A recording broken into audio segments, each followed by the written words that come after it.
அருளினோம். மேலும் அவருக்கு பின்னர் தொடர்ந்து தூதர்களை நாம் அனுப்பினோம். இறுதியில் மரியமுடைய மகன் ஈசாவுக்கும் தெளிவான சான்றுகளை கொடுத்தனுப்பினோம். மேலும் தூய ஆன்மாவை கொண்டு அவருக்கு வலுவூட்டினோம். யாரேனும் ஒரு தூதர் உங்களுடைய மன இச்சைகளுக்கு இசைவில்லாத ஏதேனும் ஒன்றை உங்களிடம் கொண்டு வந்த போதெல்லாம் நீங்கள் ஆணவம் கொண்டு புறக்கணித்தீர்கள். சிலரை பொய்யரென கூறினீர்கள், மற்றும் சிலரை நீங்கள் கொலை செய்தீர்கள். இது என்ன போக்கு? எங்களுடைய இதயங்கள் உரையிடப்பட்டிருக்கின்றன என்று அவர்கள் கூறுகின்றனர். இல்லை, அவர்களுடைய அவநம்பிக்கையின் காரணமாக அல்லாஹ் அவர்களை சபித்து விட்டான் என்பதுதான் உண்மை. ஆகவே மிகச் சொற்பமாகவே அவர்கள் நம்பிக்கை கொள்வார்கள். மேலும் அல்லாஹ்விடமிருந்து வேதம் அவர்களிடம் வந்தபோது அதனுடன் அவர்கள் எவ்வாறு நடந்து கொள்கின்றார்கள்? அதுவோ அவர்களிடம் இருந்த வேதத்தை உறுதிப்படுத்துகின்றது. மேலும் அது வருவதற்கு முன்பு அவர்களே நிராகரிப்பாளர்களுக்கு எதிராக தங்களுக்கு வெற்றியும் உதவியும் அளிக்கும்படி பிரார்த்தித்துக் கொண்டிருந்தார்கள். ஆனால் அவர்கள் அறிந்து கொண்ட ஒன்று அவர்களிடம் வந்தபோது அதனை அவர்கள் ஏற்க மறுத்துவிட்டனர். அத்தகைய நிராகரிப்பாளர்கள் மீது அல்லாஹுவின் சாபம் உண்டாகட்டும். எதனை கொண்டு அவர்கள் மன ஆறுதல் பெறுகின்றார்களோ அது எத்துணை கெட்டது. அதாவது அல்லாஹ் இறக்கியருளிய வழிகாட்டலை அவர்கள் நிராகரிப்பது. தன் அடியார்களில் தான் நாடுகின்ற ஒருவர் மீது தனது கருணையை, வஹி மற்றும் தூதுத்துவத்தை அல்லாஹ் இறக்கி அருளுவது குறித்து காழ்ப்புணர்ச்சி கொண்டு அதனை அவர்கள் நிராகரிப்பது எவ்வளவு கெட்டது. ஆகவே இப்போது அவர்கள் கோபத்திற்கு மேல் கோபத்திற்கு ஆளாகிவிட்டார்கள். மேலும் இத்தகைய நிராகரிப்பாளர்களுக்கு இழிவுமிக்க தண்டனை உண்டு. அல்லாஹ் இறக்கி அருளியதன் மீது நம்பிக்கை கொள்ளுங்கள் என்று அவர்களுக்கு கூறப்பட்டால், இஸ்ராயேலின் வழித்தோன்றல்களான எங்களுக்கு எது இறக்கி அருளப்பட்டிருக்கிறதோ அதன் மீது மட்டும்தான் நாங்கள் நம்பிக்கை கொள்வோம் என்று அவர்கள் கூறுகின்றனர். அதை தவிர மற்றதை அவர்கள் நிராகரிக்கின்றார்கள். உண்மையில் அது சத்தியமானதாகவும் முன்னரே அவர்களிடம் இருந்த அறிவுரைகளை உண்மைப்படுத்தக்கூடியதாகவும் இருக்கின்றது. அவர்களை கேளும், உங்களுக்கு அருளப்பட்டவற்றின் மீது நீங்கள் உண்மையிலேயே நம்பிக்கை கொண்டவர்களாயிருந்தால் இதற்கு முன் இஸ்ராயேல் வம்சத்திலிருந்தே தோன்றிய அல்லாஹுவின் தூதர்களை நீங்கள் ஏன் கொலை செய்து கொண்டிருந்தீர்கள்? மேலும் மூசா உங்களிடம் எத்துணை தெளிவான சான்றுகளை கொண்டு வந்திருந்தும் அவர் உங்களை விட்டு திரும்பிச் சென்றவுடனேயே நீங்கள் காளை கன்றை தெய்வமாக்கிக் கொண்டீர்கள். அந்த அளவுக்கு அக்கிரமக்காரர்களாய் நீங்கள் இருந்தீர்கள். பிறகு உங்கள் மீது தூர் மலையை நாம் உயர்த்தி நாம் உங்களிடமிருந்து பெற்றுக்கொண்ட உறுதியான ஒப்பந்தத்தை சற்று நினைத்து பாருங்கள். உங்களுக்கு நாம் அருளுகின்ற அறிவுரைகளை வலுவாக கடைபிடியுங்கள். மேலும் நம்முடைய கட்டளைக்கு செவிசாயுங்கள் என்று நாம் கூறினோம். அதற்கு உங்கள் முன்னோர்கள் நாங்கள் செவியேற்றோம், ஆனால் மாறு செய்வோம் என்று கூறினார்கள். அவர்களின் அசத்திய போக்கு எந்த அளவு முற்றியிருந்ததெனில் அவர்களுடைய நிராகரிப்பின் காரணத்தால் காளைக்கன்று வழிபாட்டின் மீது அவர்களின் உள்ளங்கள் மோகம் கொண்டிருந்தன. நீங்கள் நம்பிக்கை கொண்டவர்களாயிருந்தால் இழிவான இச்செயல்களை செய்யுமாறு உங்களை தூண்டுகின்ற உங்கள் நம்பிக்கை எத்துணை விசித்திரமானது என்று நீர் கூறும். அவர்களிடம் நீர் சொல்வீராக, அல்லாஹுவிடம் இருக்கும் மறுமை வீடு மற்ற மனிதர்களுக்கின்றி உங்களுக்கு மட்டுமே சொந்தமானதாய் இருக்குமானால் உங்களின் இந்த நம்பிக்கையில் நீங்கள் உண்மையானவர்களாயிருந்தால் நீங்கள் மரணத்தை விரும்புங்கள் பார்ப்போம். தம் கரங்களினால் சம்பாதித்துள்ள தீவினைகளின் காரணத்தால் அவர்கள் அதனை ஒருபோதும் விரும்ப மாட்டார்கள் என்பதை உறுதியாக அறிந்து கொள்ளுங்கள். மேலும் இந்த அக்கிரமக்காரர்களை அல்லாஹ் நன்கறிந்தவனாக இருக்கின்றான். எல்லா மனிதர்களை விடவும், ஏன் இணை வைத்து வணங்குபவர்களை விடவும் இவர்களே வாழ்வின் மீது அதிக பேராசை கொண்டவர்களாயிருப்பதை நீர் காண்பீர். அவர்களில் ஒவ்வொருவனும் எப்படியாவது 1000 ஆண்டுகள் வாழ வேண்டும் என்று ஆசைப்படுகின்றான். ஆயினும் அவனுடைய நீண்ட ஆயுள் வேதனையிலிருந்து அவனை விலக்கிவிடாதே. அவர்கள் எத்தகைய செயல்கள் செய்து கொண்டிருக்கிறார்கள் என்பதை அல்லாஹ் பார்த்து கொண்டுதான் இருக்கின்றான். நபியே, நீர் கூறும், யாரேனும் வானவர் ஜிப்ரீலுக்கு பகைவராக இருந்தால் அவர் அறிந்து கொள்ளட்டும், அல்லாஹுவின் ஆணைப்படியே ஜிப்ரீல் இதனை உம்முடைய உள்ளத்தில் இறக்கி வைத்தார். இது எத்தகைய வேதமெனில், தனக்கு முன்னுள்ள வேதங்களை மெய்ப்படுத்துவதாகவும் இறை நம்பிக்கை கொண்டோருக்கு நேர்வழி காட்டக்கூடியதாகவும் வெற்றிக்கான நற்செய்தி அறிவிக்கக்கூடியதாகவும் இருக்கின்றது. ஜிப்ரீல் மீது அவர்கள் பகைமை கொள்வதற்கு இதுவே காரணமெனில், நபியே, நீர் கூறும், எவரேனும் அல்லாஹுவுக்கும் அவனுடைய வானவர்களுக்கும் அவனுடைய தூதர்களுக்கும் ஜிப்ரீலுக்கும் மீகாயிலுக்கும் பகைவராக இருந்தால் நிச்சயமாக அத்தகைய நிராகரிப்பாளர்களுக்கு அல்லாஹும் பகைவனாகவே இருப்பான். இன்னும் நபியே, சத்தியத்தை தெளிவாக எடுத்துரைக்கும் வசனங்களை நிச்சயமாக உமக்கு நாம் இறக்கி அருளியிருக்கிறோம். பாசிக்குகளான கீழ்ப்படியாதவர்களை தவிர வேறு எவரும் அவற்றை பின்பற்றுவதை நிராகரிக்க மாட்டார்கள்.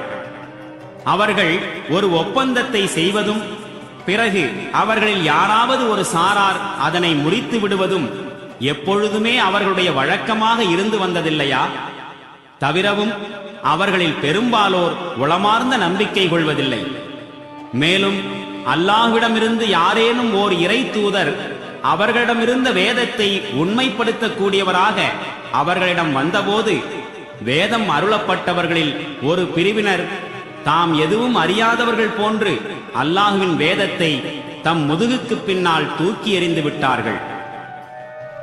இதற்கு பதிலாக சுலைமானுடைய ஆட்சியின் போது ஷைத்தான்கள் எடுத்தோதி வந்த சூனியத்தை அவர்கள் பின்பற்றலானார்கள். ஆனால் சுலைமான் ஒருபோதும் நிராகரிக்கவில்லை. ஆயினும் மக்களுக்கு சூனியத்தை கற்றுக் கொடுத்துக் கொண்டிருந்த ஷைத்தான்கள் தாம் நிராகரித்தார்கள்.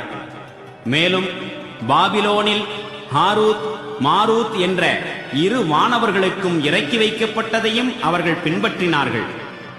ஆனால் எவருக்கேனும் சூனியக் கலையை கற்றுக் கொடுக்க நேரும் போது அந்த வானவர்கள், நாங்கள் உங்களுக்கு ஒரு சோதனையாகவே இருக்கிறோம், ஆகவே நீங்கள் இதனை கொண்டு இறை நிராகரிப்பை மேற்கொள்ள வேண்டாம் என எச்சரித்து விடுவார்கள். ஆனால் இதற்கு பிறகும் கணவனுக்கும் மனைவிக்கும் இடையே பிளவை உண்டு பண்ணுகின்ற சூனியத்தை அந்த இருவரிடமிருந்து அவர்கள் கற்று வந்தனர்.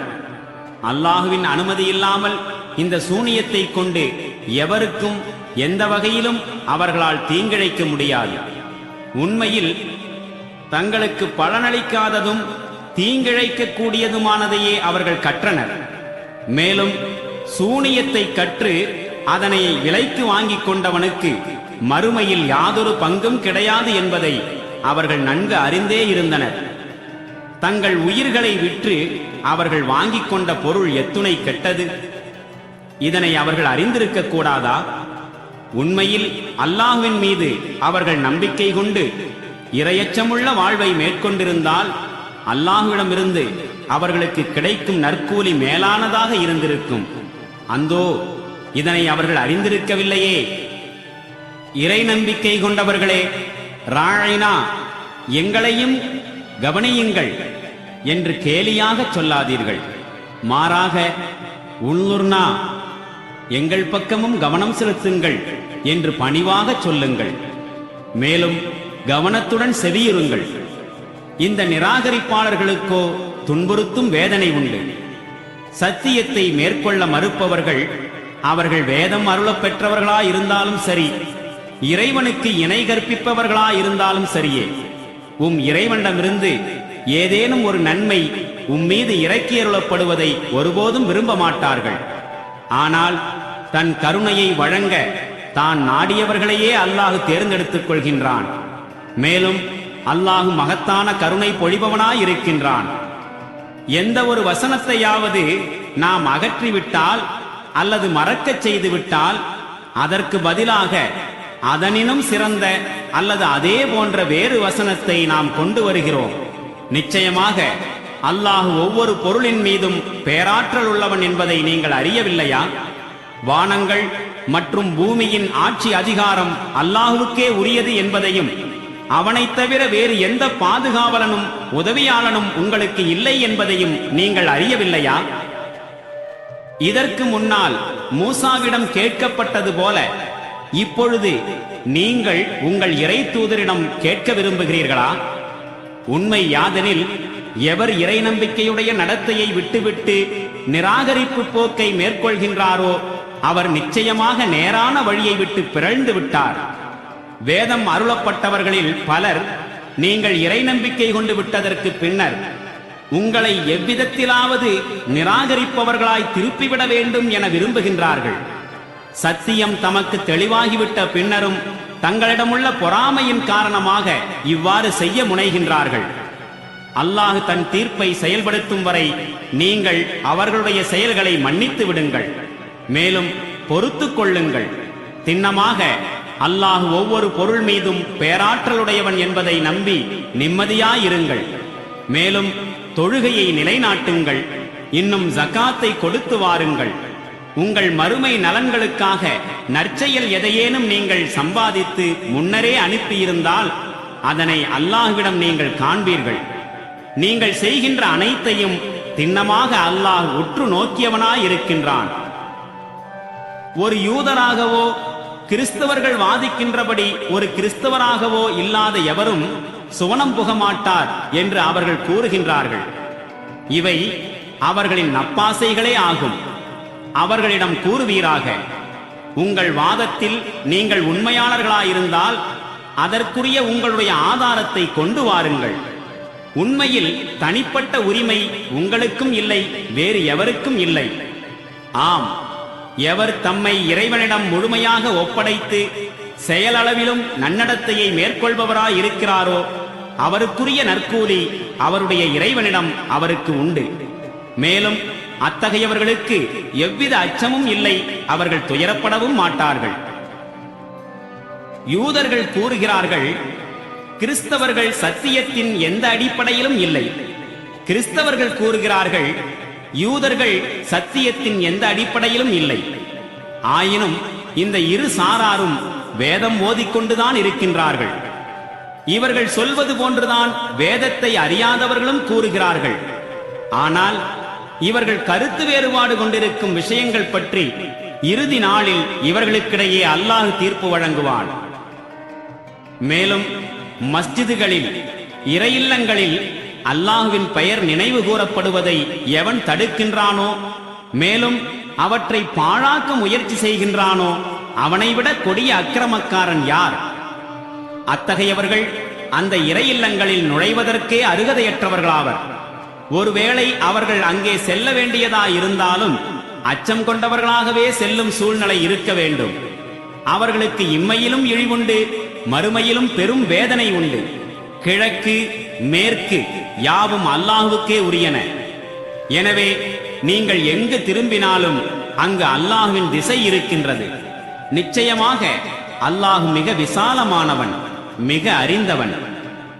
அல்லாஹ் மகனை ஏற்படுத்திக் கொண்டான் என்று அவர்கள் கூறுகின்றனர். அல்லாஹ் இக்கூற்றிலிருந்து தூய்மையானவன். உண்மை யாதெனில், வானங்களிலும் பூமியிலும் உள்ள யாவும் அவனுக்கே உரியனவாகும்.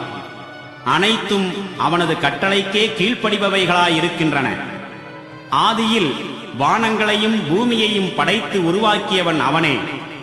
அவன் எதனையும் படைப்பதற்கு தீர்மானித்தால் ஆகுக என்றுதான் அதற்கு ஆணையிடுவான். அது உடனே ஆகிவிடுகின்றது. எங்களுடன் நேரடியாகவே அல்லாஹ் ஏன் பேசக்கூடாது, அல்லது எங்களிடம் ஏதேனும் ஓர் சான்று ஏன் வரக்கூடாது என்று அறியாதவர்கள் கேட்கிறார்கள். இவ்வாறே இவர்களுக்கு முன்பு சென்றவர்களும் கூறிக்கொண்டிருந்தார்கள்.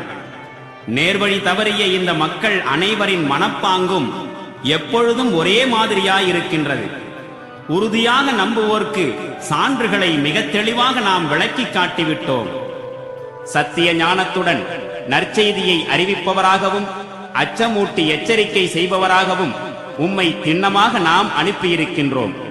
இதனை விட தெளிவான சான்று வேறு என்ன இருக்க முடியும்? நரகத்துடனேயே தங்களை இணைத்துக் கொண்டவர்களை பற்றி நீர் விசாரிக்கப்பட மாட்டீர்.